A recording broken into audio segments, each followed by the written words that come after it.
In this video, I'll show you how to grant access to a Facebook page in just a few simple steps. If you manage a Facebook page, you may want to give someone else permission to help manage it. Facebook allows you to grant different levels of access so others can help with posting, messages, and page management. First, open the Facebook app and go to the Facebook page you want to manage. Once you're on the page, tap on the three dots or the settings option. Now look for page settings and tap on it. Inside the settings, find the option called Page Access. Tap on Add New next to Page Access. Facebook will then ask you to search for the person you want to give access to.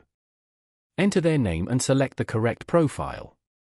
Next, choose the type of access you want to give them, such as allowing them to manage the page or create content. After selecting the role, tap Give Access and confirm your choice. And that's it. That's how you can grant access to a Facebook page. If this video helped you, make sure to like the video and subscribe to the channel for more simple and helpful tech tutorials.